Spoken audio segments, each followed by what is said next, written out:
1 Reading, Channel 19 Hamburg. The following is a Time Warner Cable sports presentation.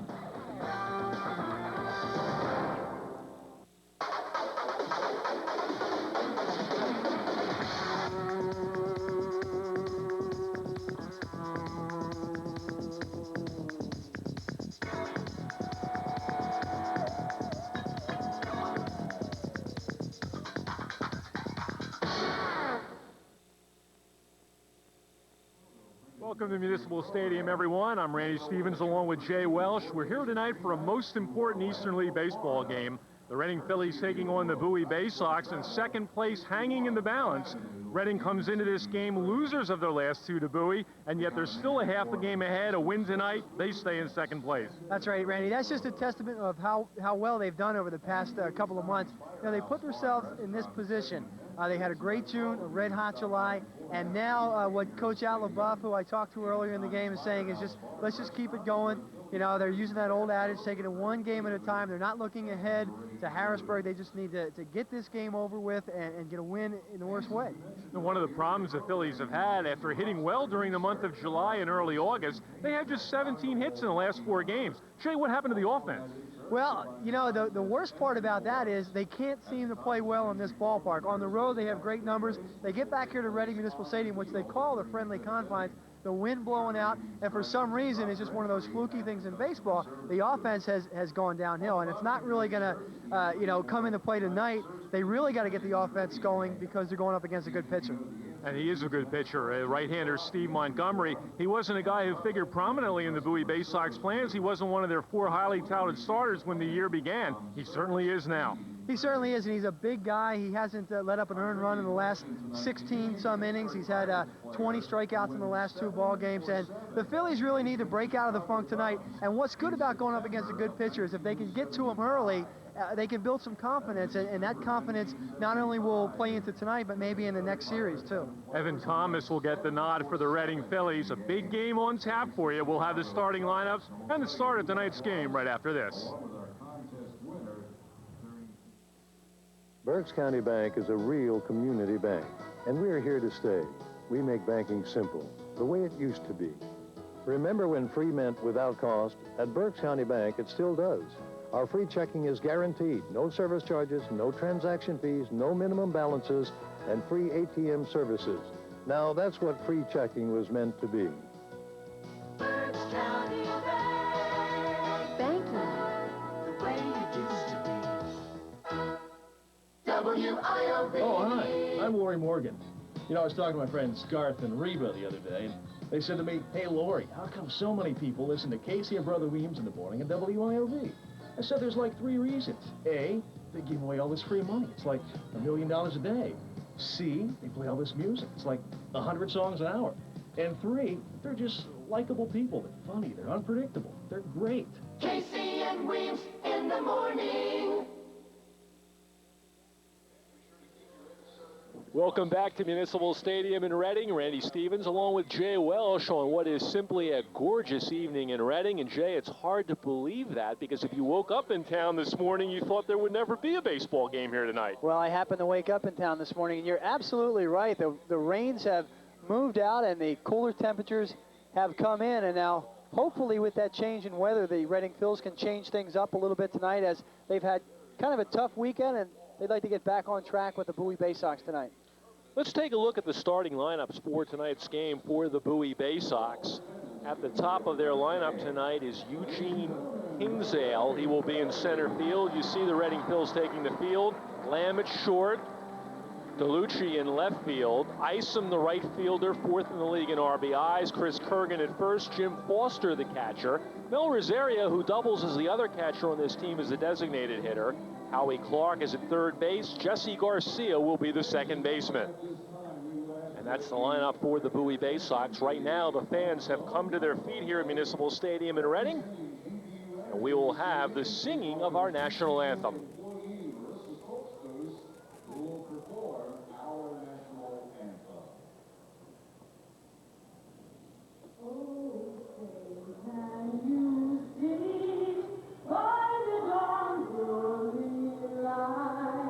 What so proudly we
rendition of the national anthem by Melissa Stoselfuse.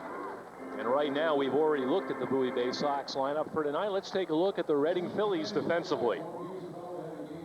Kind of a makeshift defensive lineup tonight when Scott Pagano is out, and he is out with that shoulder separation. He will not be in center field. They'll have Darren Burton instead in center, and Walter Dawkins will be in left, and Brian Costello, one of the guys that came up from Clearwater, in right field. Matt Giuliano's back tonight.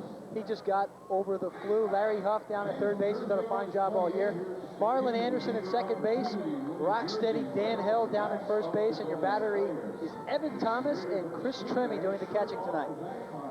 Now, how important a game is this tonight? This is the third game of a three-game series. Bowie has already captured the first two games Saturday night and Sunday afternoon. For the Reading Phillies, they are clinging to second place, which is the second and final playoff spot, by just a half a game over the Bay Sox. Both teams desperately need this game tonight.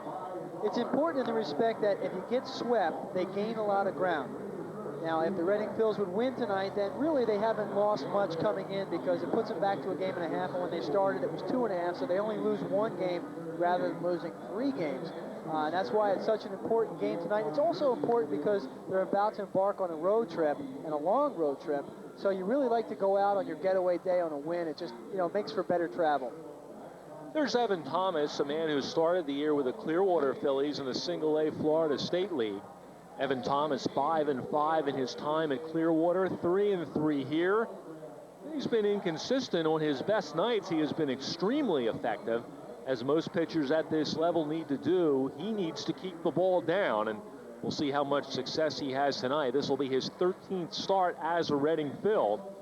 And one thing about him, you look at him at 5'10" and 180 pounds, he does not look like a power pitcher. But here's a guy in 69 innings of work has struck out 70, so he can bring it. All right, here is Kingsale to face him. Drops the bunt down the third base line, and Huff throws him out. That's a fine play to start the game. Super play by Larry Huff. Now, normally you would barehand this ball, but Larry Huff takes it in the glove and still has enough time to get it out, and he anticipated the play. As soon as Kingsale squared, Huff was right on top of the play, and a nice way to start the ball game. And David Lamb now will be the batter to face Evan Thomas. Thomas, in his most recent outings, has been throwing 90, 91 miles an hour, so low 90s when he can get into the groove. And we'll see how he fares here tonight. David Lamb, the batter, a 250 hitter, and he takes ball one. Thomas last time out was last Tuesday up in Norwich, and that was a no decision. They did win the ball game 8-7, but as Randy said, he needs to step up tonight. And ball two. 2 balls and no strikes to David Lamb. 1 out, nobody on here in the first inning, just underway on a beautiful night here in Reading.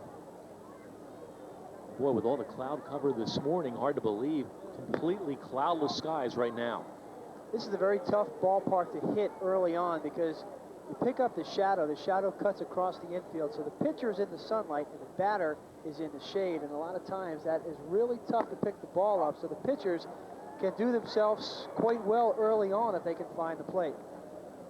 David Lamb draws a walk on 4 pitches. He's the game's first base runner. Third, number 20, left fielder David DeLucci. And here's Dave DeLucci. What a season he has had. The 3rd leading hitter in the Eastern League, coming in batting .338. Good power numbers, 20 homers, 52 driven in.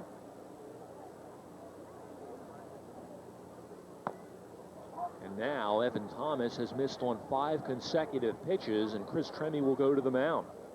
They'll have to be careful with DeLucci. DeLucci, a guy that has some major league experience, and a guy that can hit one out of the ballpark as well. Not a lot of speed on this Bowie Bay Sox team. David Lamb, not much of a threat to go. No stolen bases this year. And looking down through the lineup, DeLucci is their leader with 10 stolen bases. So this isn't really a team that is doing it. They're having a great season. They're not doing it on the base pass. They're doing it by hitting the long ball. Well, they're a team that has received very good pitching during the season, second in that category in the 10-team Eastern League.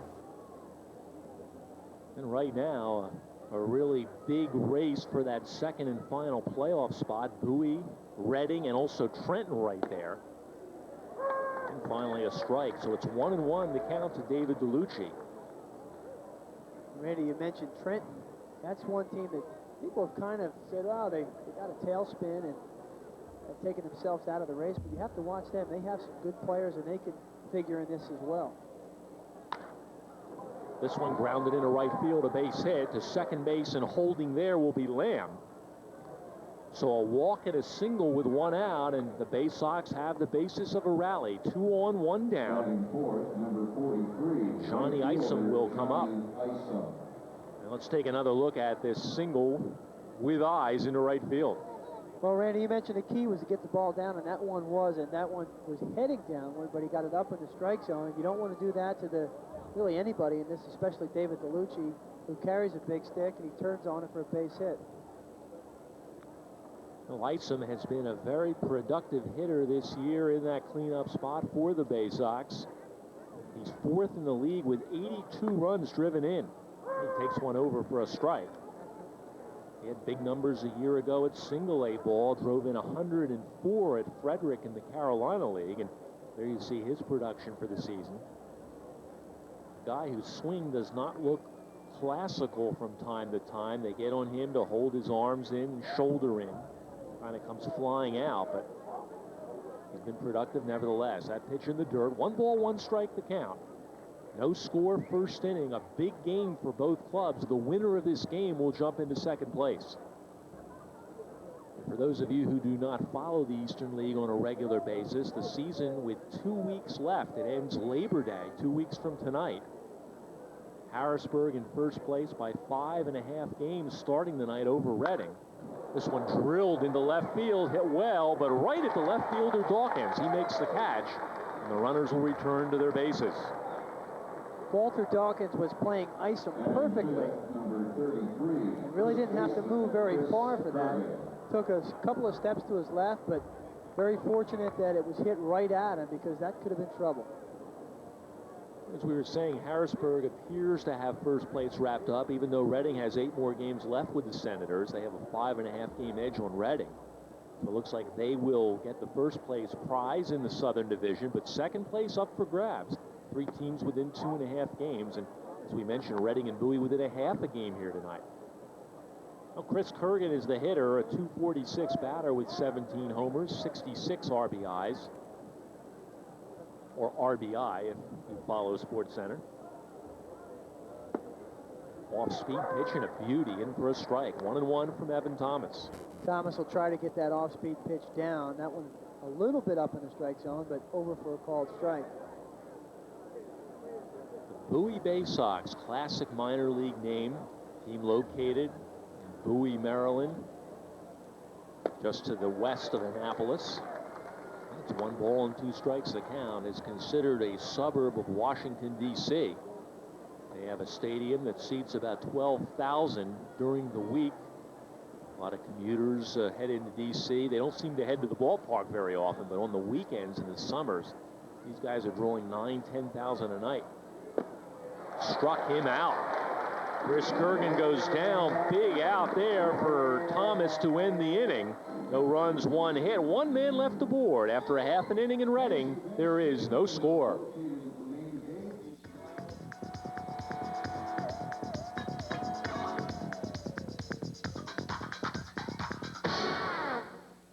Here at Elverson National Bank, relationships are very important. We want to get to know you.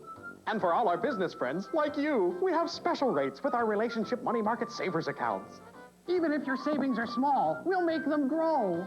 If you've stashed a bit more cash, your rate gets even better. And if you got a load of cash, we'll pass on the very best savings to you. So ask a friendly face about relationship money market savers accounts at Elverson National Bank. The people of Berks County have a rich tradition of caring and supporting each other and our community. Every day, someone goes the extra mile to help a neighbor, comfort a friend, or give of themselves to a worthy cause.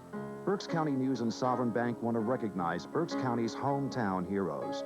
Each month, we'll select a hometown hero from your nominations. Winners will be featured on Berks County News, and we'll make a contribution to the winner's favorite charity. Join us in saluting Berks County's hometown heroes. The picnic area, Municipal Stadium in Reading. You can see the Burke's News 5 sign right there. Notice it's in foul ground. I've wondered about that all season long. Funny that you asked that. I'll tell you that story after the lineups. All right, let's take a look at the Reading Phillies lineups. Bills 69 and 57 coming in. Larry Huff at the top of the lineup. The prospect Marlon Anderson at second. Darren Burton hitting well in center field. Big Dan Held, the power man at first base. Adon Milan is the designated hitter. Walter Dawkins in left. Brian Costello in right. Chris Tremmy does the catching and hits 8. And Matt Giuliano, the shortstop, bats 9th. And defensively for the Bay Sox. Around the horn for the Bay Sox, they have David DeLucci, Eugene Kingsdale, and Johnny Ison out in right field. David Lamb and Jess Garcia will turn the double play combination. Clark and Kurgan at the corner, Foster behind the plate, and Big Montgomery on the mound. When the 1997 season began, Bowie Bay Sox thought they had the basis of a pretty good pitching staff, as you see Larry Huff standing in to start things against Montgomery. They had 4 outstanding young prospects and a kid named Steve Montgomery. And as so often happens, as the season has unfolded, he has become the ace of the staff. Tremendous numbers, 9 and 5, an ERA of 3.23. Fouled off to the first base side, 1-1 to Larry Huff. They'll be followed by Anderson and Burton here in the Phillies first. You know, they don't plan how the pitching rotation works out. It's just fortunate for Bowie that in a key game like tonight, they have their ace going, and he has just about been untouchable. He struck out 20 in his last 16 innings, so he has really got it going. Fouled away again, 1-2. 20 strikeouts in 16 innings and no runs allowed. He has been, as you say, on fire, and he does not overpower anybody. You look at him, and at 6'5", 240, you think he's going to be throwing lots of heat. This one low, 2-2. He has that classic pitch that's not really a curve and not really a slider. They call it a slurve. Sounds like something they serve at 7-Eleven. And then the changeup, of course, the off-speed pitch, which really has made him more effective this season. That's a foul ball, and the count's still 2-2. They call that the backup slider, I guess, because if it works, it backs up the hitter, and if it doesn't work, you're backing up third. Yeah, the outfielders are backing up to the wall. Well, this guy started his career with the Kansas City Royals organization, pitched down in Florida in rookie ball, and was so effective there, they released him at the end of the season. Little tapper. This is going to be trouble. Clark with a barehanded pickup, nowhere near in time. A base hit for Larry Huff the hard way. Well, Larry Huff started this ball game with a great play down at third on a bunt, and now when he leads off the ball game, he places it perfectly, a seeing eye single. Let's take a look at this again. He'll just get it off the bat handle, actually at the end of the bat. Number down to third base, and that is no man's land. Nice play by Clark to pick it up barehanded, but Huff with some good wheels, he's a leadoff base runner. Everybody for Bowie did their job on that play. Montgomery made an outstanding pitch that Huff was lucky to get the bat on, and it ends up being a base hit for him anyway, which is the name of the game in baseball, because the next guy might hit a line drive 350 feet right at an outfielder. The next guy, by the way, there he is, Marlon Anderson, Phillies prospect. Is he on the 40-man roster at the end of the year? Do they expose him to the new teams? Going to be some interesting things the Phils will have to do in the next couple of months when this season is over. You know, Anderson is one of those guys that has been a real enigma in this system. You know, you talk about a guy that hit 209 in May, then he comes back in June to hit 310 and had a 14-game hitting streak, and then his fielding had no errors in June, and then 5 weeks after that had 13 errors. 26 errors on the year. And speaking with Del Unser, he basically says that he just has to get a little bit more consistent, because the word is through the system they love it. They love, you know, they like his speed, they like his somewhat power, and he also, you know, is one of those guys that can do a lot for the Phillies. But right now they have Mickey Morandini up there, and I thought Morandini might get shopped earlier in the year during the trade deadline, but because of Anderson really hasn't come through, that move was, they weren't able to make that move. Well, Anderson is scheduled to go down to Arizona in the Fall League and play in Scottsdale. Did that last year. Just missed on that pitch. 2 balls and no strikes. Keep an eye over at first base. It is very difficult for the first baseman and the runner to look into the sun. The sun is setting out over the third base stands, and you see the squinting going on there. We can appreciate that, Jay, after having done the pregame show. That pitch misses, and now 3 balls and no strikes to Marlon Anderson. That's why it's very tough early on to try to get a base hit, as I mentioned last inning, is that with that shadows covering half the field, pitcher has a real advantage.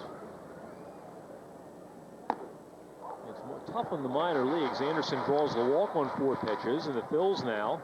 1 batted ball that went about 30 feet, and yet the makings of a rally. First and second with nobody out. First 2 innings usually, when the sun finally does go away, it's a little tough until then. And then about the 4th inning into the 5th, you run into twilight time, which is brutal on the outfielders because you don't see the sun as much, but it's not really night and it's not really day. And sometimes you'll see outfielders that really fight the ball up in the air.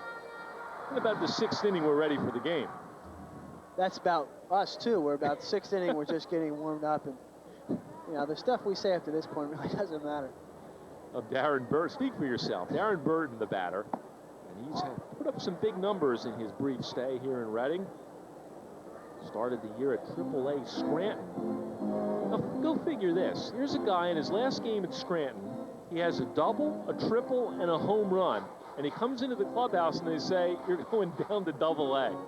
Yeah, well, you know, we talked to him earlier on one of our sportscasts, and he basically likes playing down here. He knew he was in a numbers game up in Wilkes-Barre, and he only hit about 250 up there. And then he comes down, and the batting average is up around 330, and he's in a pennant race, and baseball all of a sudden gets fun. Now, yeah, he was demoted, but you know, right now, second half, he's got to be one of the big reasons why the Phillies are right in the thick of things. Good pitch, and that's one of the reasons Steve Montgomery has to become an effective pitcher this year, is drops in that little off-speed curve. You know, when Steve Carver went down in the lineup, there was such a void for home runs, and Burton steps in and belts out 6 home runs, and he's just really done the job for them. Missed with the breaking ball, and it's 2-1. Jay mentioned 6 home runs. As a switch hitter, all of the home runs have come from the left side for Darren Burton. One of the keys you mentioned was to get the lead early against this tough pitcher because you don't want him to start getting into a rhythm.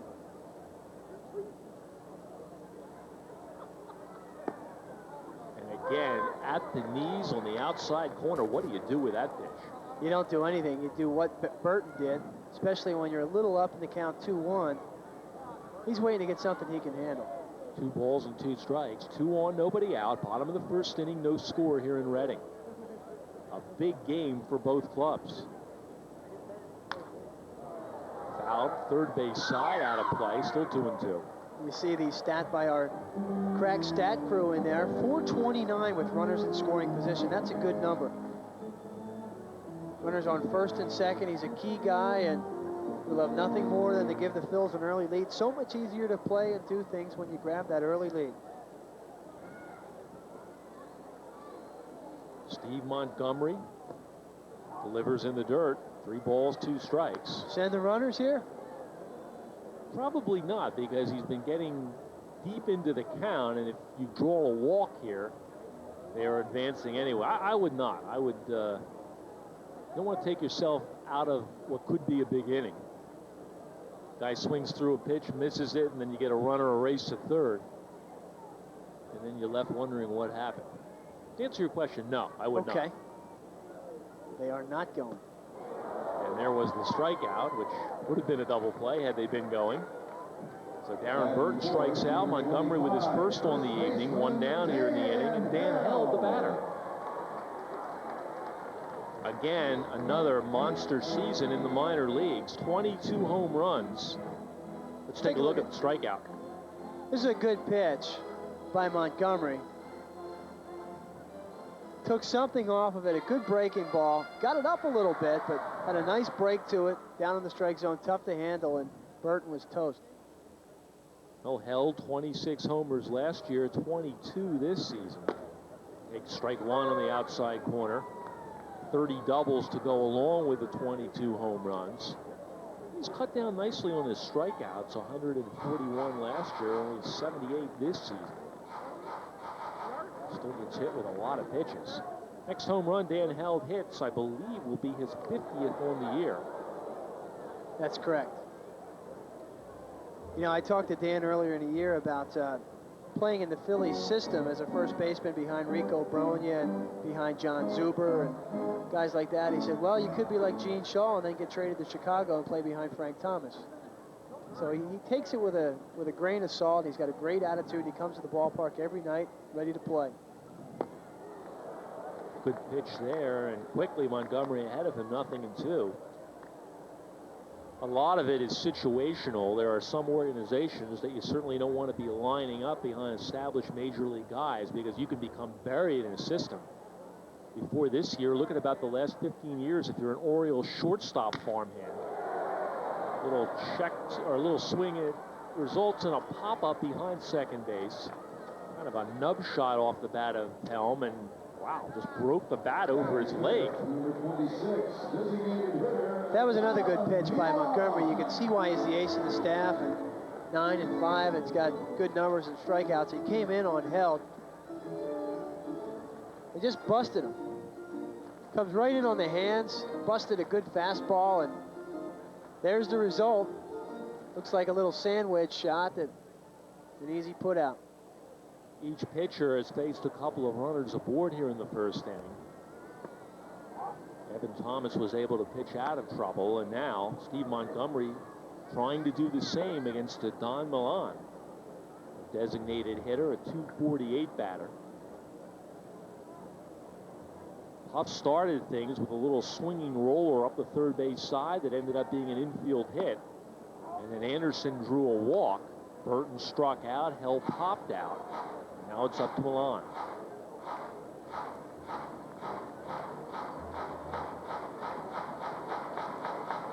Well, the sun pretty much has disappeared from the pitcher's mound. That makes things a little easier for the batter. The only part of the field still bathed in sun, some in right field, right center, and some right at the first base bag. Pitch low, 3 balls and no strikes. Here's a question on pronunciation. I wonder why when their players are at Reading, they pronounce the double L in Spanish as the double L, and then when they move up to AAA, they pronounce it as the Y. Case in point, last year it was Bobby Estalella. Now up in Scranton, they call him Bobby Estalella. Same thing with the Don Milan. Now, when he gets promoted, will he be a Don Milan? I hadn't thought about that. There's a strike, 3-1. It always perplexed me. I talked to Frenchie, the public address announcer here, and he basically said that when he asked Bobby Estalella how to pronounce his name last year, he said it was Bobby Estalella. And now he goes up into the AAA, and he's known as Bobby Estalella. There's ball forward to Milan, soon to be Mian. Bases are loaded. A couple of walks, rarities for Steve Montgomery, and Walter Dawkins now will be the batter. I can remember years ago, we had a second baseman here in Reading, Steve Scarsone. He became Steve Scarsone upon leaving town, and has remained Steve Scarsone. That's right. Just like Joe Theismann. Well, he never played in Reading, though. Right, but when he went to Notre Dame, all of a sudden it was Joe Theismann. Now, there was a reason for that, though. He was running for the big trophy. There you go. But this one's easy to pronounce, Walter Dawkins, and he can use a big hit right here. Wesley Snipes double, stunt double in the movie The Fan. Must have been kind of neat working on that movie. You had a chance to meet Robert De Niro. Good pitch. You can see Montgomery, even though he's been struggling here in this first inning, has tremendous location. That has been his ace hole all season long. You don't have to throw in the 90s if you can spot that ball. Witness a guy named Greg Maddox. Also becomes very profitable if you can do it. Ball fouled away, and the count's still 1-2. And a lot of times what happens is if you're always around the plate, you lull the umpire to sleep as well, because you'll start getting those pitches that are, quote, on the black and just borderline, because the umpire becomes accustomed to calling the pitch over for a strike, so he kind of widens the strike zone a bit. The best control hitters can hit that spot 2 inches off of either corner, and when it becomes a strike, that makes it especially hard for the hitters. 2 balls, 2 strikes now to Dawkins. Big spot for the Phils. Phillies had a 4-1 lead in yesterday afternoon's game. Got away from them. They ended up losing 7-4. Struck him out, and the inning is over. So 2 walks, 2 strikeouts in the first inning. There was an infield single, and the bases left loaded. And after 1 inning of play here on Time Warner Cable, there is no score.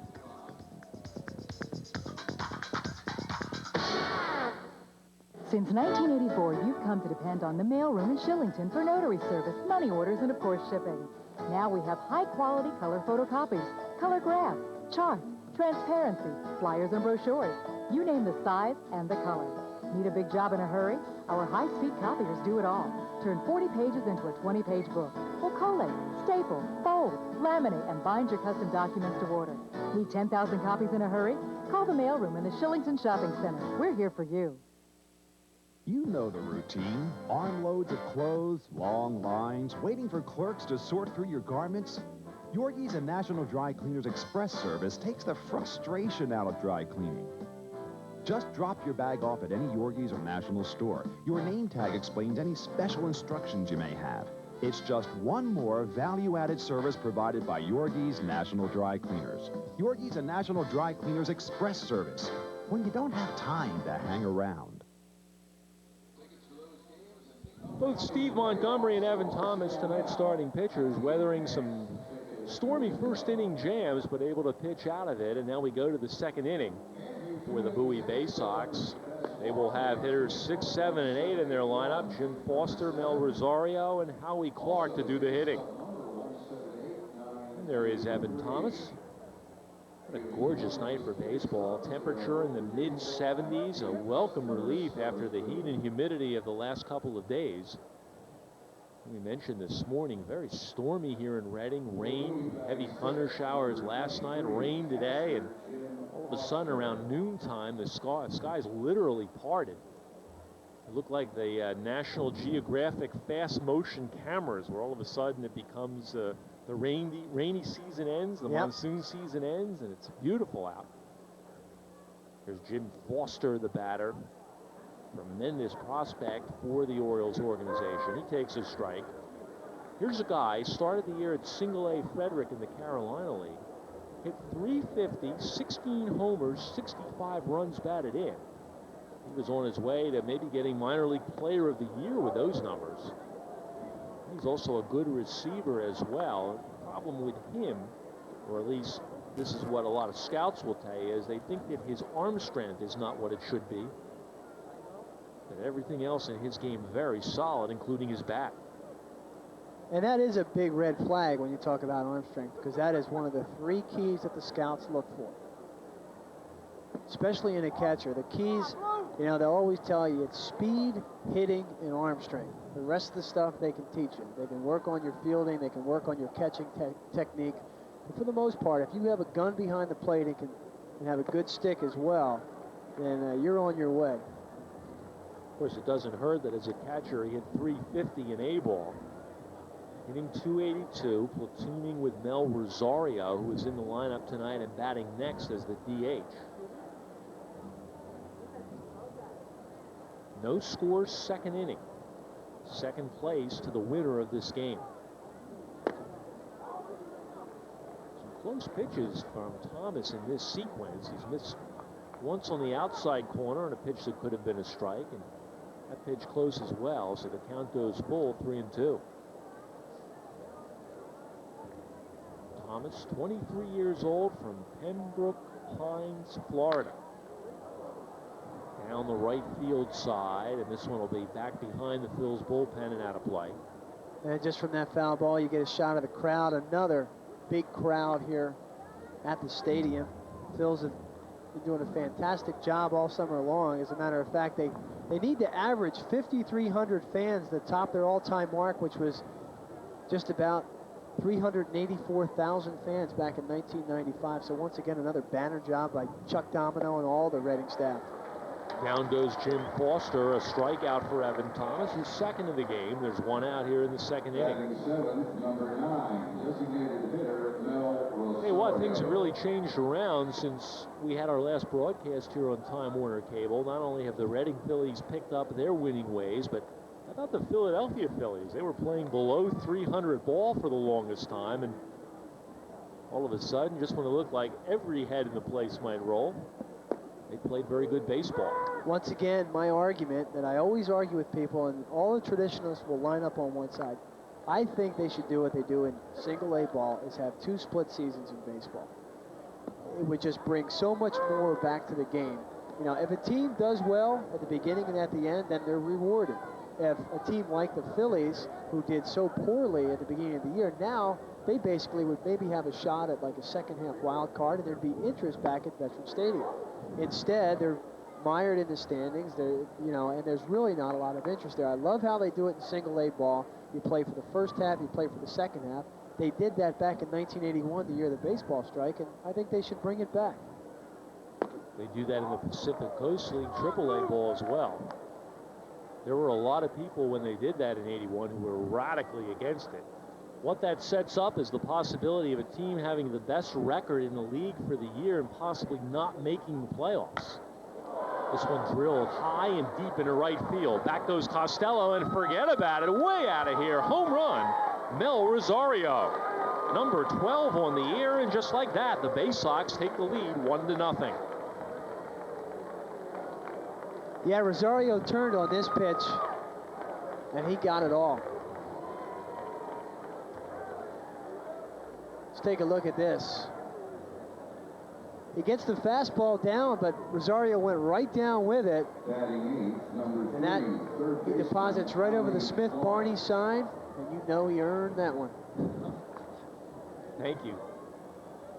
1-0 Bay Sox on Rosario's home run. Howie Clark now the batter to face Evan Thomas.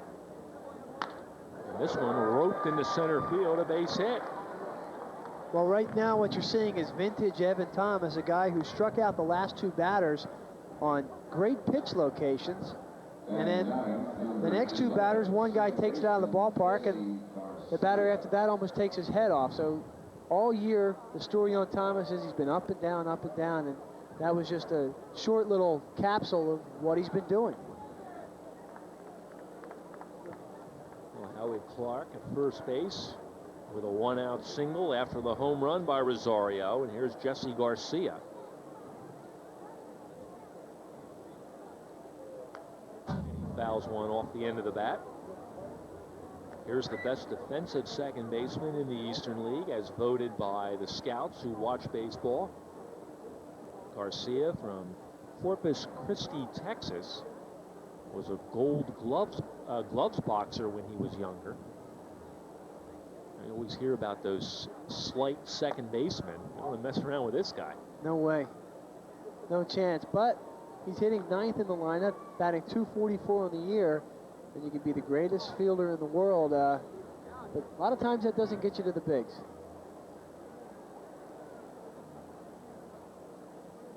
One on, one out, and 1 run in for the Bay Sox here in the second inning. The move over to first, dug out nicely by Held. The other thing they say about being a good fielder is be a good fielder at 3 or 4 different positions. And that a lot of times will make up for a deficiency in hitting. And you can become a Mariano Duncan in the major leagues. One of those utility players, a Bill Grabarkowitz. There's a name out of the past, Bill Grabarkowitz, old-time Dodger. Remember Terry Harmon for the Phillies? Could play anywhere. Couldn't hit worth a lick. And that's why. Could play everywhere. He's a pretty good player. There's the runner at first base, Howie Clark. Guess that would be Kevin Jordan now for the current Philadelphia Phillies. Can play first, second, third, a little catcher, a little outfielder. You know, that versatility comes in big. There is a wealth of players down in the minor leagues, and when you can do the little things that kind of differentiate yourself from the rest of the pack, that gets you called up a lot quicker. A couple of years ago, a guy who was a coach in town, played for the world champion Phils in '80, Ramon Aviles, who could play everywhere. managed, second short. right? Managed up at Scranton Wilkes-Barre last year.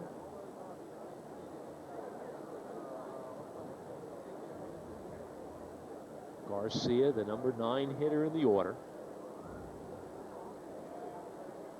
We'll see if they start Clark in this situation. Doesn't figure to happen. Called strike. There he goes on the delayed steal, and that's why they don't figure to start him. He's gunned down. Chris Tremme, who throws out 58% of the runners who try it against him, and there you see Tremme take a bow. A nice little right on cue. That's right. Little hat bow there. Howie Clark with just 2 stolen bases on the year, and he was thrown out in half of them. So, little gamble early on by the Bay Sox doesn't pay off. Kind of doffs his hat there. Breaking ball missing. 2 balls, 2 strikes to Garcia. So 2 outs and nobody on now in the inning. And Thomas with a chance to win the inning right here. The breaking ball in the dirt, 3-2. Now the steal in that play is really courtesy of the designated hitter, because if the pitcher would have been up, then of course you would never do that, because if the pitcher makes that, if that's caught stealing, the pitcher would lead off the next inning. And there's ball 4. So the second walk issued by Evan Thomas. Number 21. And Garcia now at first base with 2 outs, and Eugene Kinsale will be the hitter. But the DH, of course, has changed so much, and I know, Randy, you and I have gone back and forth on this over the years, but I think your lawyering ability is starting to swing me over, and I'm starting to see the benefits of the DH. Pitcher slows everything down. Well, I'll tell you, Jay, now that you're arguing on behalf of a split season, and now that baseball's owners are talking about perhaps knocking off the American and National Leagues as we know them by switching a half a dozen clubs back and forth. Out into left center field. This one hit well, and what a catch by Dawkins. Holy mackerel. Makes the grab. That ball looked like it was going to be over his head and would have scored a run. Instead, Dawkins ran it down to end the inning. For the Bay Sox, 1 run on 2 hits, the home run by Rosario, 1 man left the board, 1-0 Bowie as we go to the bottom of the second. Over 25 years of experience, 10,000 square feet devoted to pets and pet supplies, over 10,000 items in stock. Premium pet food purchases earn a 10% credit with your Pet Food Club card. Take 10% off your purchase every day with the Pet Max Savers Club card. Our staff of fully trained professionals help you care for your pet properly. Now is the time to get rid of those pesky fleas and ticks and keep them from coming back with Zodiac Pet Protection. Guaranteed or your money back, plus 20% off during June and July. Love your pet to the max at Pet Max. Daddy said this year we're going to Cars Recreation Park. My big brother loves the awesome mountain biking trails, and I love the miles of inline skating paths. Mommy says they're safe because there's no traffic. We can picnic together, then go canoeing or paddle boating. Plus, there's hiking, basketball, volleyball, and the heated driving range. His company even has their picnics at Cars. Cars Recreation Park. There's nothing else like it. We move to the bottom of the second inning, and only a great catch by Walter Dawkins in left field prevented the Bay Sox from possibly taking a 2-0 lead. And let's take a look at a great catch. This one was headed for the gap, but Dawkins got a great jump on it, a little bunny hop there as well, and he pulls it in before the warning track, and that saved a big inning for the Phils. Now 1-0 on the home run in that inning by Rosario, and now the bottom third of the Phils order will do the hitting against Steve Montgomery. It'll be Brian Costello, Chris Tremme, and then Matt Giuliano. Anyway, getting back to my point in the last inning, they're talking about reorganizing baseball's American and National League, and how awful would that be? Well, that would be taking it too far, but I've just become, over the years, so disgusted with some of the things that baseball has done. I'm looking for a shakeup. Something to make it interesting again, because believe me, it's just it's been tough. As a lifelong Phillies fan, to kind of have baseball taken away from me this year because they got off to such a bad start. I'm looking for them to shake something up. Yeah, they forgot to do good drafting in the last 20 years. Well, it's not only that, but just baseball itself.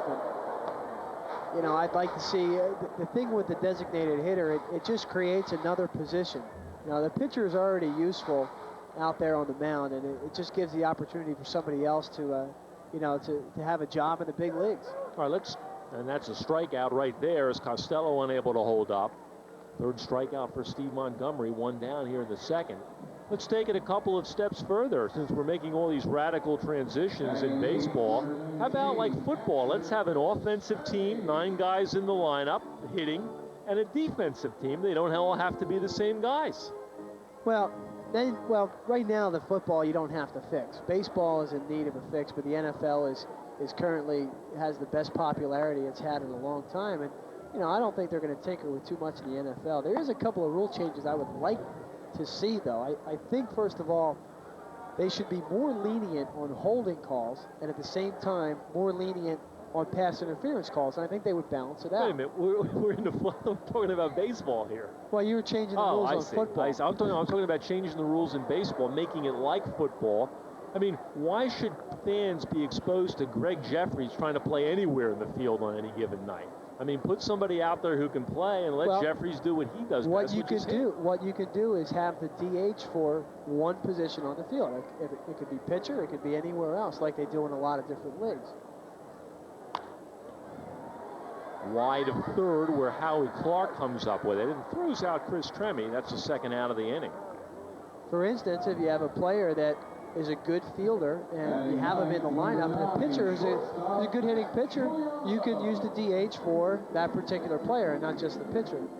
Take a look at this again, and this one, Montgomery again, a nice pitch location, kind of busts him inside, and an easy ground ball down to third base, and 2 up and 2 down here at the bottom of the second. But back to my football point, I think the best rule would be lenient on holding, lenient on pass interference, and they would cancel each other out. Center field, this will be a quick inning for Steve Montgomery. And he makes the catch, does Kinsdale, and that's the inning. So a 1-2-3 inning. We've played 2 here at Municipal Stadium in Reading on a simply gorgeous evening for baseball. 1-0 the Bay Sox.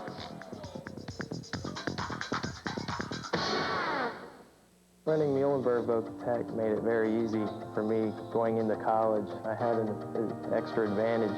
I'm in a lot of extracurricular activities at my home school. There was no problem being able to be restricted from any other activities that I wanted to do. Coming to Votech really prepared me a lot for the outside world. I wanted to see what the electronics program was like, and this was the only way I could get out and experience it. If I knew someone that was thinking about going to Reading Muhlenberg Votech, I'd tell them to go for it. Berks County Bank is a real community bank, and we're here to stay. We make banking simple, the way it used to be. Berks County Bank has your number, 4.2%. That's the annual percentage yield of BCB's money market savings, guaranteed through June 30th, 1998. Plus, you can write up to 3 checks per month, have unlimited access by ATM, and telephone transfers are free. Berks County Bank. Banking. The way it used to be.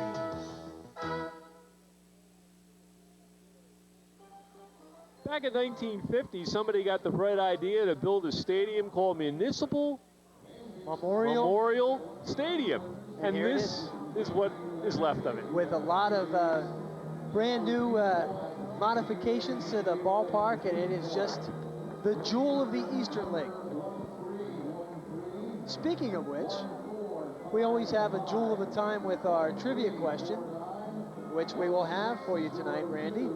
And this is the chance for you at home to win cash and prizes. No cash, just fabulous prizes. Okay, Who led the Reading Phillies in home runs in 1984? If you know the answer to that question, send it. Care of Production Department, Time Warner Cable, 400 Riverfront Drive, or P.O. Box 107, Reading, PA 19603. We will not give you the answer to this question on the broadcast, but if you send it in and you are correct, then you could win some of our fabulous prizes. We always get nice items from some of our premium channels, ESPN, Prism, things like that, and you might win yourself a nice ESPN cap or T-shirts, golf HBO, clubs. right?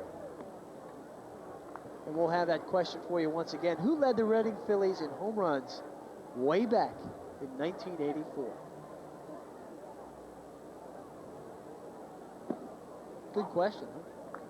And of course, friends and relatives of those of us at Time Warner Cable ineligible, and Now, also they are encouraged to apply. and anyone named Jerome ineligible to play, because then it would be send it in, Jerome. Okay. With apologies to Phil Rafferty. The governor. This is the third inning, by the way. There is a baseball game transpiring here. It's 1-0 the Bay Sox on a one-out second inning home run by designated hitter Mel Rosario. Popped up off the bat of David Lamb. Huffing and puffing, and makes the catch. 1 out in the inning as Lamb is retired. And David DeLucci will come up. Now, DeLucci, we mentioned before, having an outstanding season. Third in the league, there you see Huff, in hitting in the Eastern League. But here's a guy who did something this year which has never, ever been done in Major League Baseball. He spent a short time with the Orioles. He had about 23 at-bats. In the at-bats he had, he faced 4 former Cy Young Award winners, Cone, Clemens, Henkin, and Greg Maddux of Atlanta when the Orioles played the Braves in the interleague play. But the thing that he did, which was remarkable, and it resulted in a lot of heat, he was in a game and they walked him intentionally before he had his first major league hit, something that has never been done. They chose to face, I think it was Chris Borders, and Borders ended up doubling, and Joe Torre, the manager of the Yankees who made that decision, was just skewered in the New York papers. How do you walk a guy who's never, intentionally walk a guy who's never had a major league hit? I know righty-lefty enters into it. That's called strike 3. DeLucci is not impressed with the strike zone of John Bennett, and tells him so under his breath. Evan Thomas with his 3rd strikeout. Now there are 2 down in the end. Just one of those weird quirks in baseball, and the situation in the game warranted that he get the intentional walk, and that's history. The Elias Sports Bureau said that had never been done. That's showing some respect. I think, Randy, a lot of people are still waiting on my answer on why the Channel 5 news banner is in foul territory from earlier. And let me just quickly explain. When we shoot our highlights, we shoot it from that side. So the highlights, that sign of Channel 5 is in all of our highlights. I see. That's why it's strategically placed. So when things like rival stations and stuff shoot their highlights, we have to be on. Okay, it has nothing to do that it's in foul ground and the foul connotation of foul. Well, never mind. Nothing at all. And it's the same reason why the Time Warner cable truck is strategically parked behind the batter's head, so that every time we go to our first base camera, you see where you're watching. Okay. Well, it's better than John 3:16. Right. Some of those little TV things that people just love to hear about. I didn't know that. Johnny Isom, the batter, 2 outs, nobody on. 1-0 Bay Sox here in the 3rd. And there's a strike, 3-1. Johnny was busy working the count to 3-0 as Jay laid a little knowledge on you about the TV biz. Very little knowledge. I didn't know that. Well, Isom hit the ball hard its first time up, and Dawkins was perfectly positioned to make the catch.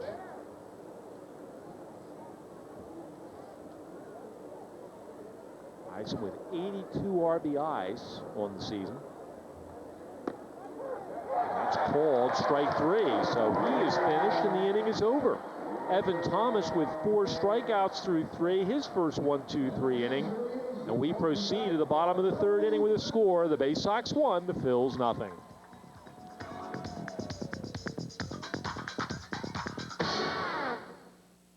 We are more than just our name.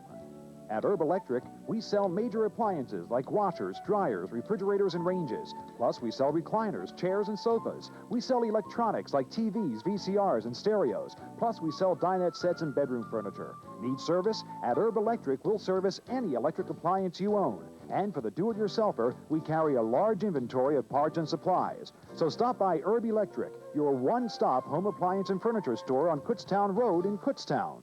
Here at Elverson National Bank, relationships are very important. We want to get to know you. And for all our personal friends, like you, we have special rates with our relationship money market savers accounts. Even if your savings are small, we'll make them grow. If you stashed a bit more cash, your rate gets even better. And if you've got a load of cash, we'll pass on the very best savings to you. So ask a friendly face about relationship money market savers accounts at Elverson National Bank. Ever thought about coming out to the ballpark and being joined by 30 or 40 of your closest friends? Drinking and eating to excess and having a good old time watching baseball? Well, down that left field line a couple of years ago, they instituted the picnic area, the beer garden, and it has become a very welcome sight at the ballpark. Fun place to watch a game. Home of Dinger's Pub, but I wouldn't know anything about that. At least on the nights you do the games here, right? Right. But a great place. Really, there's not a bad seat in the house, but you can get out in that left field deck. It's just always fun and good to bring a group of your friends out there and watch some baseball, especially now that they're in the pennant race. You know. Anybody look familiar down there tonight, Team Joe? Yeah, a couple of Channel 5 staffers down there. Another one of those TV things. We promised to get their mugs on TV. Okay.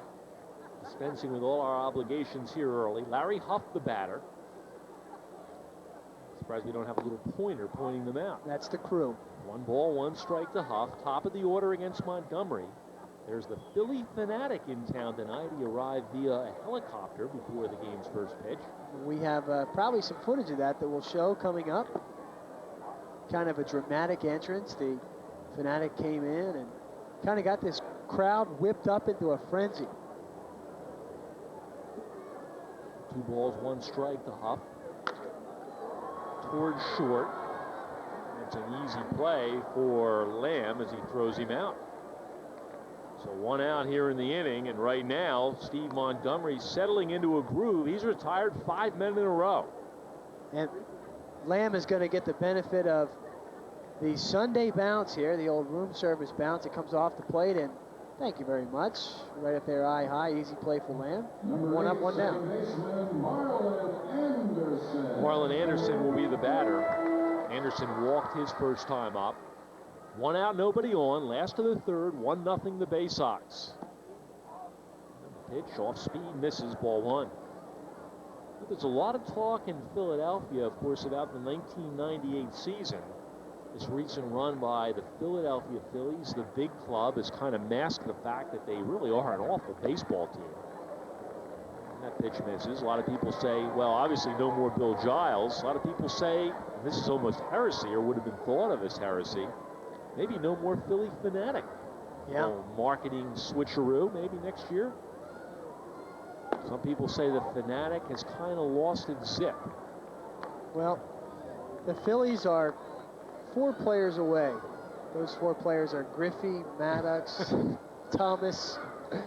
And for just $192 million for next year, you could have them all. A home shopping network. Actually, you know, they really need to do something. You know, the Fanatic's great and a great marketing concept and has been with them for many years. But you know, I think basically at the minor league level, all the other stuff, the hot dogs and the Fanatic coming down there, that sells it. But for Major League Baseball, people want to see a winning team, and that's the bottom line. The question is he back next year at the Vet, or is he a bath rug in your home? First baseman Kurgan makes the play, and Anderson is retired. And one of the things about Steve Montgomery, when he gets going well, we said he's not an overpowering pitcher. He'll just kind of lull you to sleep. There'll be a lot of ground balls and a little fly ball here and there. He just takes control of the game. Like the Fanatic is trying to do with his fans. And case in point, the Harrisburg Senators having a great year. Not doing very well attendance-wise. You know, minor league baseball, it's owned by the city of Harrisburg, and you know, for the most part, they're just not doing as well as the Reading Phillies. And part of the reason is they don't do the type of promotions that the Reading Phillies do. There's never a home game here without some type of promotional, you know, theme evening to wrap around the night, and it's just a plus that they're doing well. Whereas at the major league level, they can give away, you know, all the free T-shirts that you want. If you're in last place, you're not going to get a turnout. Of course, not only a theme to every evening, but every inning there seems to be a promotion. Oh, that ball ripped. And look out in the dugout. The white flag may come out of the dugout. That thing just buzzed Aaron Royster, and he's got to be saying to himself, I've been injured all year long, and I'm not even in the game. I almost get injured. He just avoided that one. It was a rocket. Well, Darren Burton up there with a count 1 ball, 2 strikes, 2 outs, nobody on, 1-0 Bowie. The winner in sole possession of second place. Just missed on the outside, and a little bit unhappy is Steve Montgomery as he kicks the dirt out there on the mound. He thought he had the end of the inning.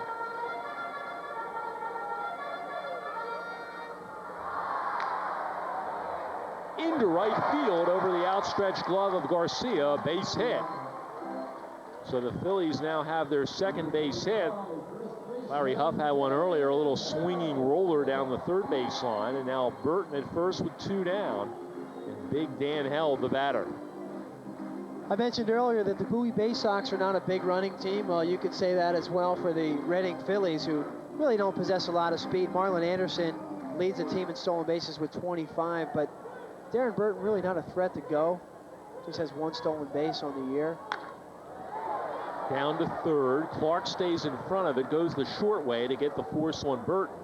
And the inning comes to an end. No runs, 1 hit, and 1 man left the board. Jay Welsh has more play-by-play. We go to the 4th inning. Bowie leads it 1-0.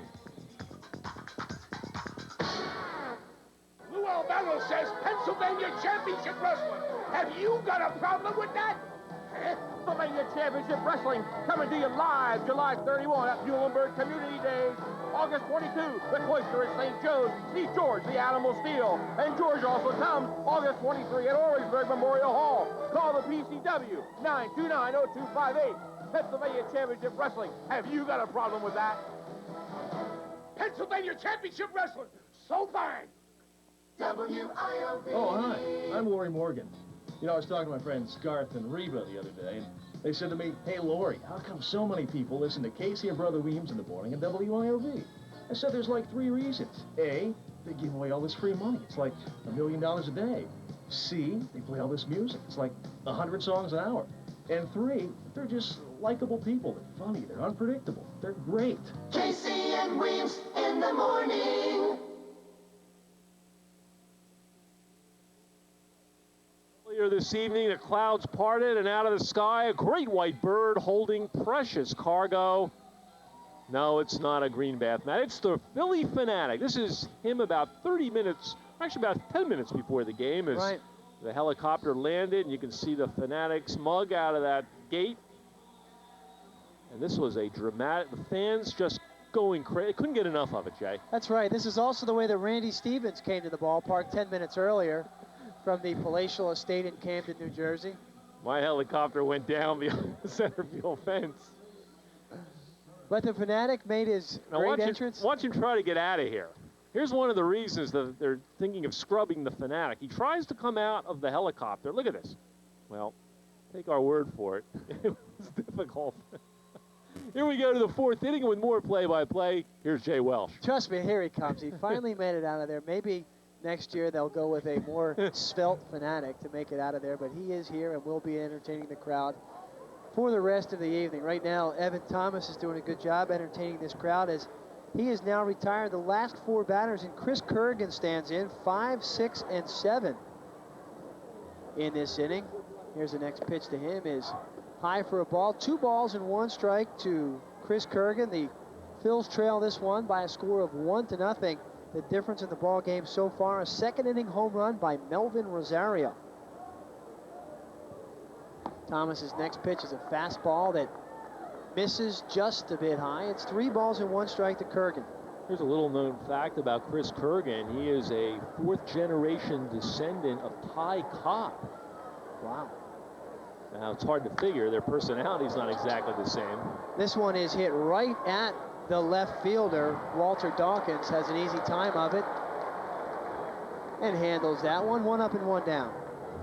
Not to disagree, I'm not so sure that Dawkins did see that ball off the bat because he started back, and we mentioned that this time of the night you can see him indicating that for the shortstop, I don't think he ever saw the ball until just about 2 seconds before he caught it. This time of the night, the sky, it's kind of twilight. It's not dark, it's not light, and I'll tell you what, it's scary for outfielders. That ball, you don't see it till it gets down below the lights. You can see they're not all that high out there. Next up is Jim Foster, their catcher, and he skies this one up in the lights. And the shortstop, Matt Giuliano, can't see it, but in comes the center fielder. Darren Burton will squeeze it for the second out. And as Randy was just saying, it's very difficult to see the ball in this twilight. And as soon as Foster skied that one, the reaction of the shortstop, Giuliano, is, where is it? See him out there with the hands raised, but Darren Burton, who takes control of the play, comes in and makes the catch. See, outfielders will tell you that they see the ball leave the bat, go up in the air, and then they don't see it again until just before it comes into their glove. And look at this, a quick, almost had a nice play by second baseman Marlon Anderson, and that would have been a real quick inning. Instead, Melvin Rosario has his second hit of the night as he slaps that one in the right field. He's a 2-out base runner. Third baseman Howie Clark. That'll bring up Howie Clark. Clark singled his first time up and was thrown out stealing. Jim Foster, check that, Melvin Rosario down at first base. He's a 2-out base runner. Howie Clark, the number 8 hitter in the lineup.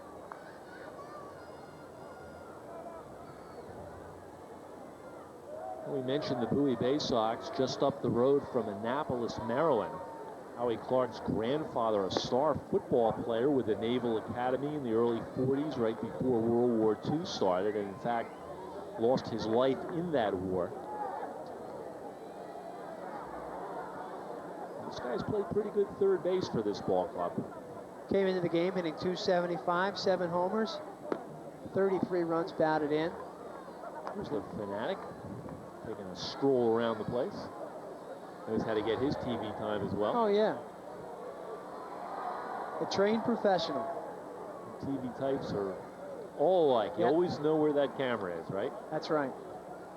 And as we said how difficult it is for the players to see the ball, if you've ever been inside the stadium, we are positioned in the lazy booth, best seat in the house, and it really isn't the best seat in the house for doing a game. We don't have a vantage point of the left fielder or the left field line, so a lot of times when you see a ball hit down the line, you'll hear a little pause as we have to leave our comfortable seats and kind of peer out the booth to see what's going on.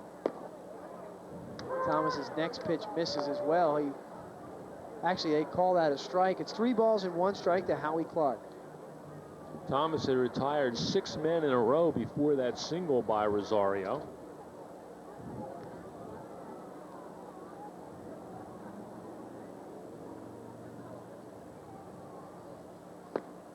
And that pitch is on the outside part of the plate, so after falling behind 3-0, Thomas comes back to run the count to full, and there we are. And notice the spacious accommodations along here. Randy Stevens and myself. This is the best seat in the house, the Lazy Boy galleries. It's actually not too bad, but we still can't see the left field line. It's tough to see. The runner breaking, and this one is served in the center field. Burton started in, but then goes back and makes the catch. And that'll wrap it up for the Bay Sox in the 4th inning. No runs, a hit, 1 left. We are through with 3.5. Bowie leads this one 1-0.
Well, you know, Randy, August 16th, 1977 was a tough day in my life. I was just a 14-year-old boy, and one of my idols died. Of course, Elvis Presley, the 20th anniversary of his death, so I came up for you. Jay's All Elvis team. Number 1 is Rick Blue Suede Shoe, of course, a longtime Philly minor leaguer. Vida Blue Hawaii. Dave Colonel Parker. Here's my favorite, Scott Viva Las Vargas. And of course, Phillies minor leaguer and Phillies major leaguer Mike Graceland. So in honor of the king, I present to you my All Elvis team. You hound dog, you. Yeah, it's hard to believe. 20 years since the king has passed, and like Dennis Miller says, you think after dying he'd slow down a little bit. Well, you know, it's funny you should mention that because I saw him on 422 this morning coming out of a diner. Yes. Anyway, 5, 6, and 7 here in the bottom half of the 4th inning. That's Don Milan, Walter Dawkins, and Brian Costello to face Steve Montgomery, who has somewhat settled into a groove and lulled the Phillies to sleep so far. Just 2 hits in the ball game, no runs. Retired 7 of the last 8 hitters. Milan drew a base on balls his first time up. 1 ball and 1 strike to Don Milan, little DH, little first base, little catcher, pretty versatile. He is DHing tonight. That breaking ball misses outside. 2 balls and 1 strike. Montgomery sure does work quickly, and that's one thing that will keep fielders right on the balls of their feet. Guys like that a lot. Don't have to stand around out there and fall asleep.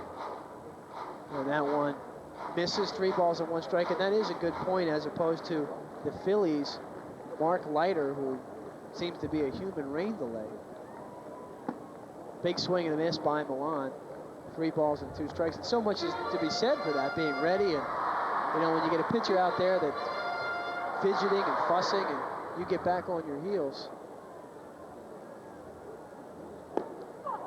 And Milan will do it again. He draws a base on balls. That is the 3rd issued by Montgomery. Milan has 2 of those. That'll bring up Walter Dawkins. I thought I read a stat a couple of years ago the Elias Sports Bureau put out that said when you start the inning with a walk, that 50% of the time you'll score at least 1 run in that inning. You know, I've heard an update to that, and I thought the number was closer to 65%, which I find hard to believe. Because you would think if you get a hit, you would score probably just as many runs. Right. But it's just an indication, as Dawkins indicates bunt here, fouls it off, that how important it is not to start the inning with that base on balls, although Milan down there at first base doesn't have tremendous wheels. In fact, does not have a stolen base all year, but you really don't expect that from a guy that does some of your catching. But Dawkins stands in, came into the game hitting .250, 7 home runs, 37 RBIs. And now Montgomery will work over there. 1-0's our score. Top of the 4th inning, bottom of the 4th inning. Big swing and a miss at a breaking ball by Dawkins. He's quickly behind in the count, 0-2. Well, Steve Montgomery, the pitcher, both of his parents are engineers at GM in Ohio. Did his college pitching at Kent State. It was known as that then. I think it's now known as Kent. Yes. Try to remove the stigma of the 70s. And, of course, the nickname of the Kent State team, Randy? Stigma. No, it's not. I don't know. It is. The Bobcats. No, that's Ohio University. This I don't one know. Popped behind first base, long run, but running out of room is Chris Kurgan. The nickname of the Kent State team is the Golden Flashes. Golden Flashes, okay. And there is currently an NFL All-Pro defensive lineman from Kent State University. Can you name him? I don't know.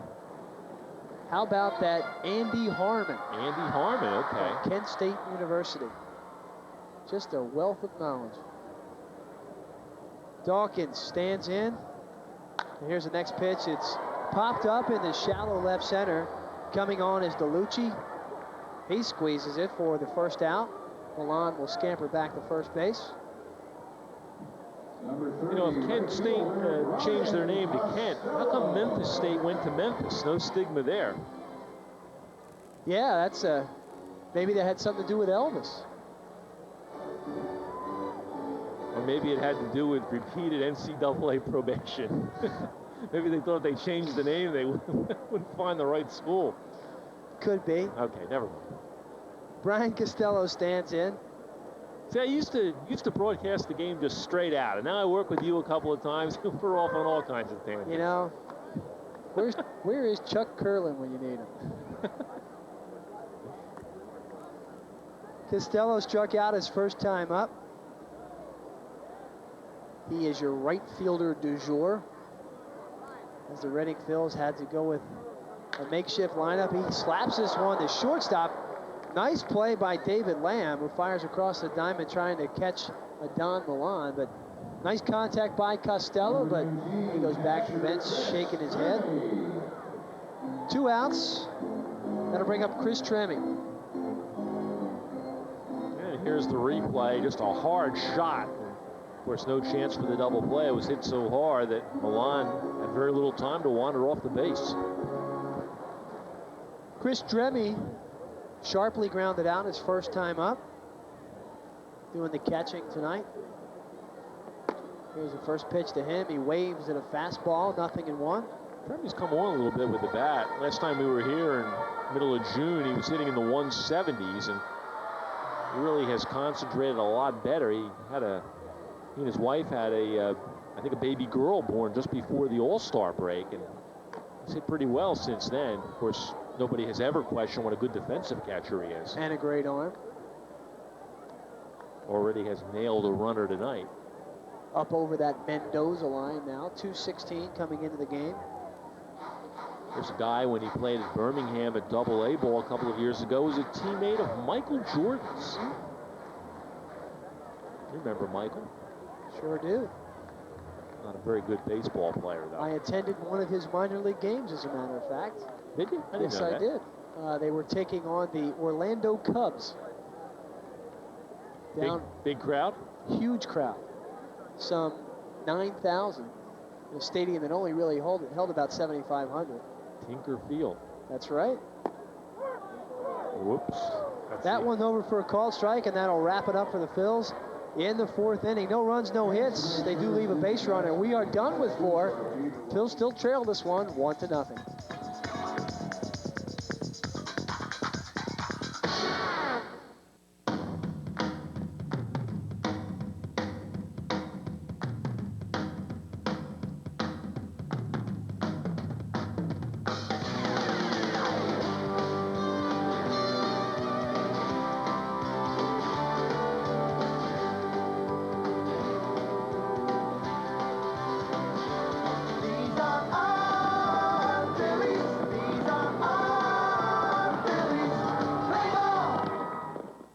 Out here, it's Monday. In here, it's Friday. Tuesday. Friday. Wednesday.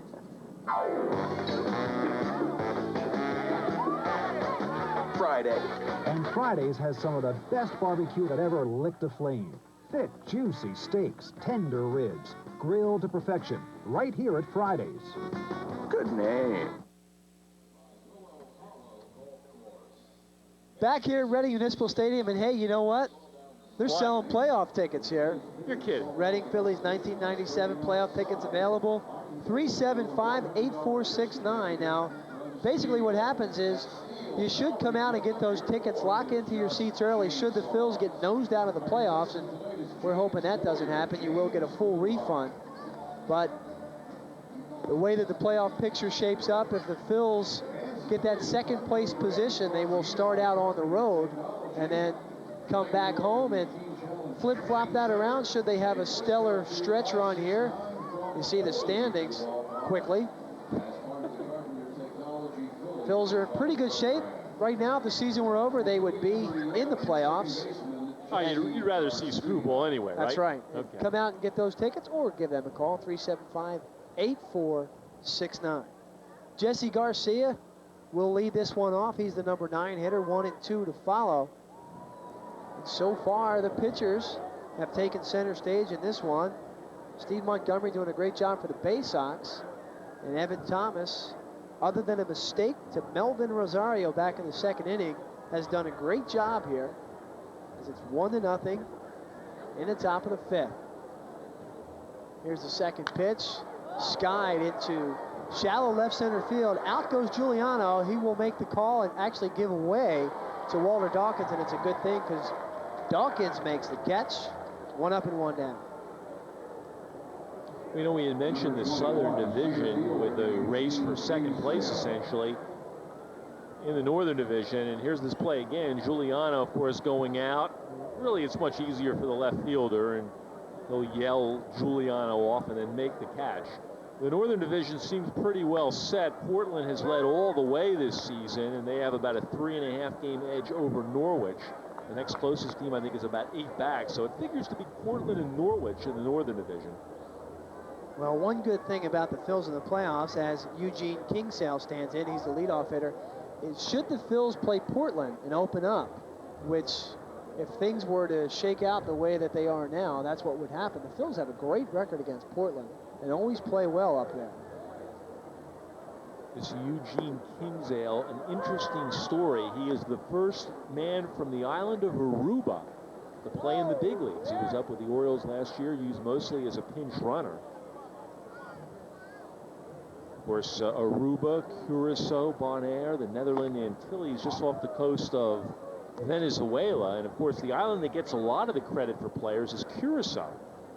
There used to be a guy in this league named Hensley Bam Bam Mullins, and of course, Andrew Jones of the Braves is from that island. Right.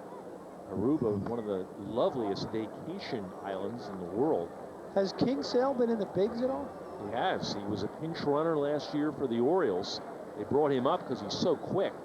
So he actually beat Calvin Maduro to the punch. He did, by 3 days. He draws the walk. And they'll have to watch him. He's got good wheels. It looks like a shooting guard in basketball. Tall. Rangy. Yeah. David Lamb will stand in, the shortstop. Lamb walked back in the 1st inning and popped out to the 3rd baseman in the 3rd. Bay Sox with a man on, 1 out. Evan Thomas, his 5th inning of work. He was the starter. He's done a pretty good job of keeping the ball down as he throws over to Kingsale. Kingsale just 2 stolen bases on the year, but as Randy mentioned, has good speed. And yeah, there's a reason for that too, which we'll get into in just a couple of minutes. He has not played many games and has spent most of the year on the DL, but when he's healthy, he can fly. And Thomas misses just outside. 1 ball and no strike. We ought to mention as well the manager and 3rd base coach for the Bay Sox, a guy by the name of Joe Ferguson, who, if you follow Dodger baseball back in the 70s and early 80s, he and Steve Yeager were the catchers. There he goes, and it's grounded down the Huff, who bobbles, throws across the diamond. Nice scoop by Dan Held. But by sending the runner, the Bay Sox avoid the double play. So you see Kingsale down at 2nd base, where he'll be a 2-out base runner. Let's take a look. Number 20, left fielder, And the ball right to 3rd, and of course, plenty of time, was hit like a rocket, and Huff had time to make the play, and the speed of Kingsale saving it as he got to 2nd base. He's there with 2 down. That'll bring up David DeLucci. DeLucci with a single and a strikeout thus far in the game, but probably the toughest out in the lineup. Came into the game hitting .338, great numbers, 20 home runs, 52 RBIs on the year, and he'll look to get the runner home. Big swing and a miss on a nice breaking ball. 0-1 to David DeLucci. DeLucci was not highly thought of coming out of the University of Mississippi. He's one of those guys, not a great natural athlete, but just does everything well baseball skill-wise. And now Chris Tremme will trot out to talk to Evan Thomas. A lot of times with a runner on second base, they have to change the signals because the runner on second could see what's going on and may have some type of signal to the batter. So a lot of times the catcher will say, it's my first signal or my second signal. And he was just making sure he was on the same page with Thomas, who's ahead on the count to David DeLucci. This one is skied. He should be out of the inning. Giuliano backing up. He's got a beat on it. He squeezes it, and that'll do it. No runs, no hits, no errors, and one man left. We go to the bottom of the fifth inning. He'll still trail 1-0.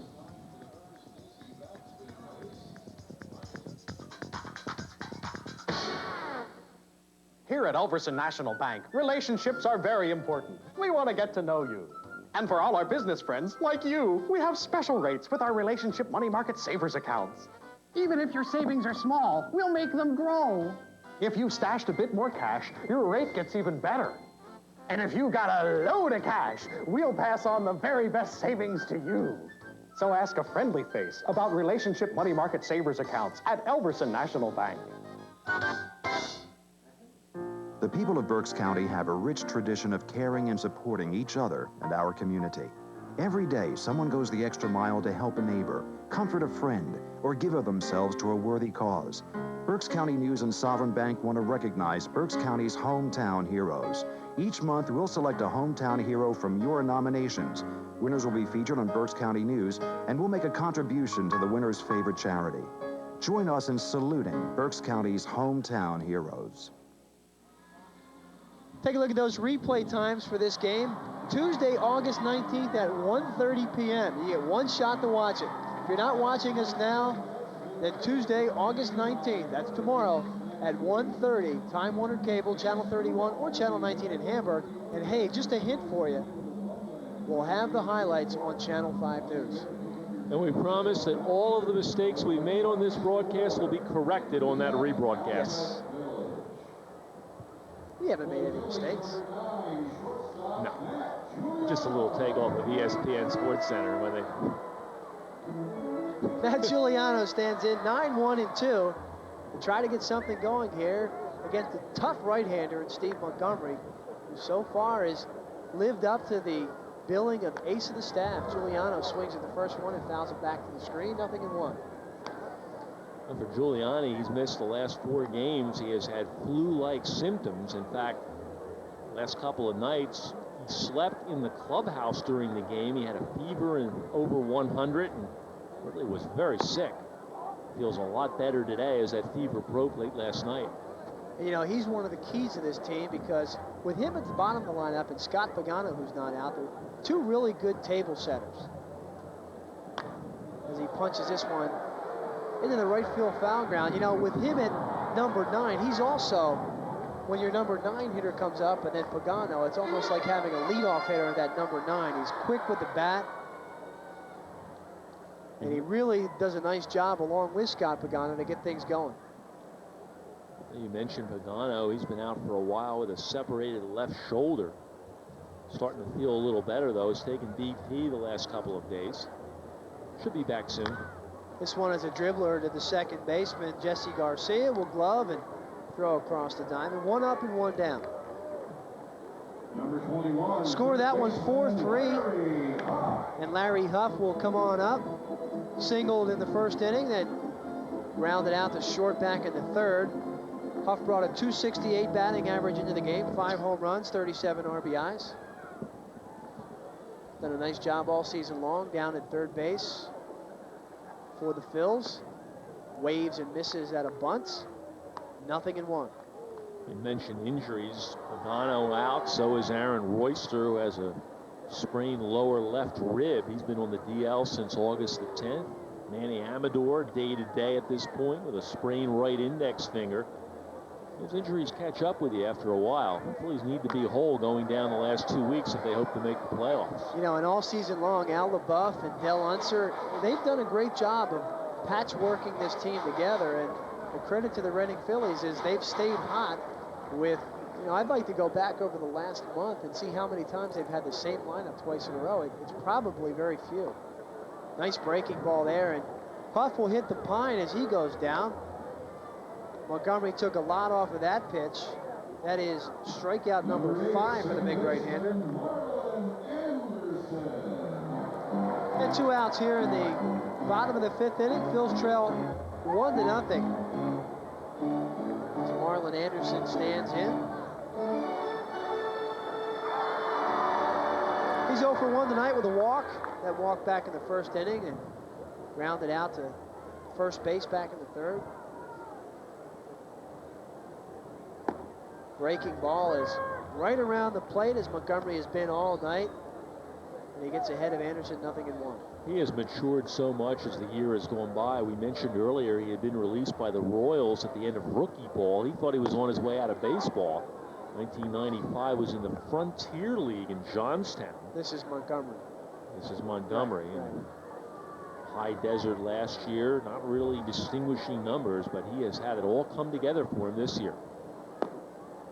And that pitch just misses outside. 2 balls and 1 strike. A lot of times you don't know what it is that takes a player one way or another. Case in point, Rich Hunter, 2 years ago, he was 19-2, and now he's not even on the 40-man roster. So with a pitcher, a lot of times it could be one thing or another. And I know that some of the players of the members of the Phillies front office were looking at videotapes of Rich Hunter back when he was doing so well and comparing it with how he's throwing this year, just trying to find out maybe if it's his release point, the way he's starting, his stance, mechanics. Those little things can mean so much. It's kind of like a golf swing. One thing goes out of kilter and it sends off a chain reaction. This one's skied back by Anderson. Count remains full, 3-2. And you can tell he's done something right, because before this year he was always called Steve. Now they're calling him Monty, like Montgomery, the British war general in World War II. Or Colin Montgomery, speaking of golf. Monty. Please tell me that those long sideburns are not coming back. No. They went out a la Brady Anderson. Speaking of Anderson, he walks. He's a 2-out base runner for Darren Burton. Anderson's got good wheels, too. 25 stolen bases on the year. He's been caught 13 times. But we'll see what Al LaBeouf does here. Phil's need to generate something. Just 2 hits, no runs. And Anderson may be going. Get in the scoring position for Darren Burton. Hitting has not been the Phillies' forte over the last couple of games. The last 4.5 games with the 2 hits tonight, 19 hits, 4.5 games. That's not going to get it done. As we mentioned in the pregame, something happens to them when they come to the friendly confines here because they have a much better record on the road than they do here at home. And this is a hitter's park. Anderson bluffs going, and Burton takes a pitch outside, 1-0. Fortunately for the Phils, they're going on a long road trip right now. You would think it would work the other way, but they'll be happy to hit the road the way they've played.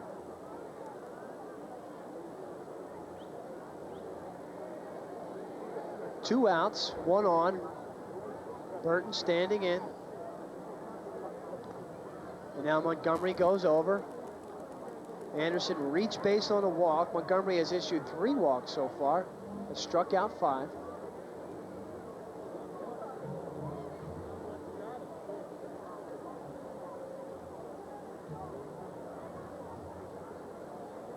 And he goes over again. On a 1-0 game, the percentages are let him take off. If he gets caught, Darren Burton would lead off the next inning anyway, which you'd like in front of Held. If he makes it, then a single scores him and ties the game. There's so much to the way they take leads, too. Of course, the first lead, you want to get as much as you can with the intention of just going back to the base. It's called a one-way lead. And then from there, you can see, you can gauge how much you can get. And then the second time, you're off to the races. Anderson has a good lead, and there he goes. The pitch is outside. The throw down is late. Nice scoop by the shortstop, David Lamb. Put the tag on it, but a hit-first slide by Marlon Anderson. Stolen base number 26 on the year, and he gets the job done. He's in scoring position. Well, the book on Foster is his arm may not be as strong as some of the other catchers in the league, and That time the ball appeared to be there. I don't know whether perhaps he missed the tag. Let's get a look at the replay right at the end, and we'll see if we can determine. Ball's there, but I'm not sure the infielder had the ball out over the bag. It looks like he did have it over the bag and not out in front of it. It looked to me that the outside hand of Anderson, his right arm, got to the bag. Got in. Let's take another look and see. Watch his hand hit the bag, and I think he did get the bag before the tag was made. Kind of one of those slides where you hit with the one arm and then switch arms and grab the bag. Here's the pitch to Burton, is grounded down into the Phillies bullpen. Count is 1 ball and 2 strikes to Darren Burton. Has been a clutch hitter for the Phils. 429 with runners in scoring position. And he'd like to come through again and tie this ball game up. It's 1-0 our score. Bowie got a home run way back in the 2nd inning by Melvin Rosario. That's the difference in this game.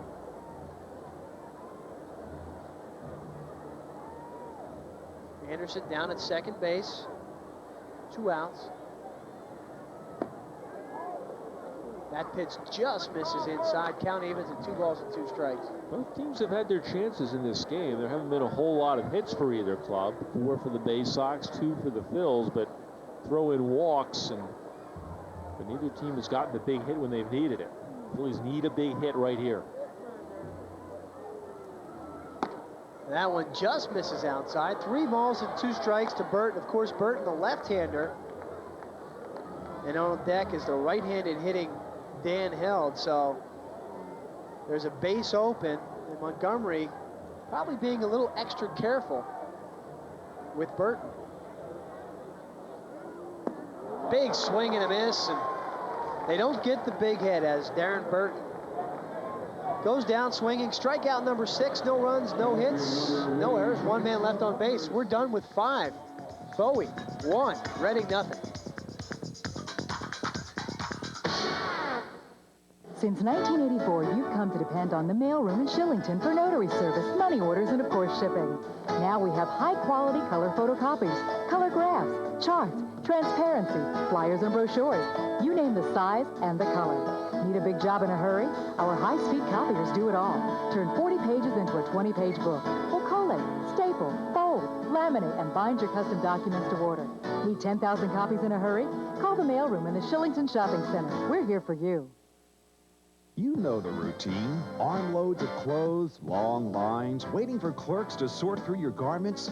Yorgie's and National Dry Cleaners Express service takes the frustration out of dry cleaning.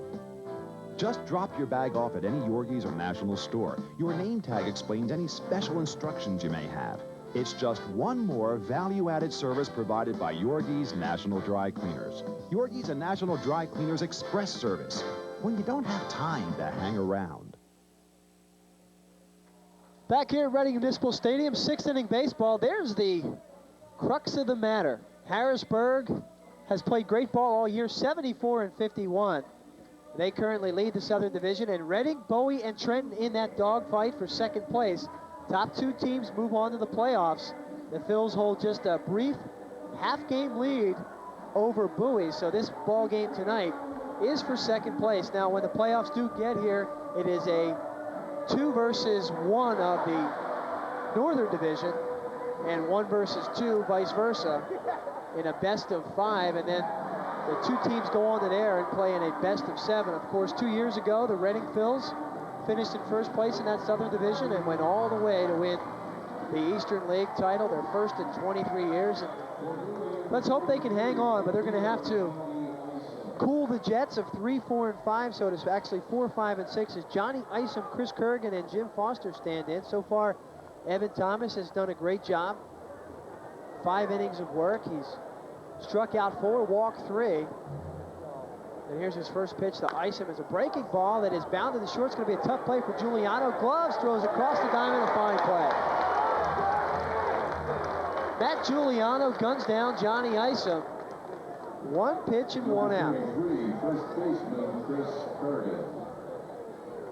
We take a look at this one again. A tough play for the shortstop, gloves it, and then comes across the diamond to nail the fleet of foot Johnny Isom. So a good way to start the 6th inning, 1 up and 1 down, and Chris Kurgan stands in. Kurgan is 0 for 2 on the evening. He struck out and flied out. Big, rangy first baseman has played every game for the Bay Sox this year, save one. And here's the next pitch to him, is over for a called strike. The count evens at 1 ball and 1 strike.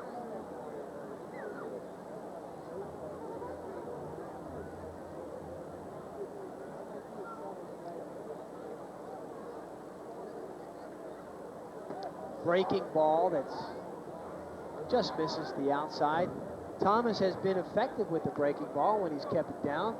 There's our score, top of the 6th. Pitchers have taken over. Bowie leads this one 1-0. Waves at a fastball back to the screen. 2 balls and 2 strikes to big number 33. I had a monster season last year, led all of minor league baseball in RBIs with 131 in A-ball. High Desert in the California League. That's a great name for a minor league club, High Desert. You picture the Marlboro Man and sounds hot. It's like the Cactus League. Evan Thomas rears back and fires, blows it right by Kurgan. He's shaking his head. Where did that one come from? Thomas not known for rushing it up there. Really reared back and fired.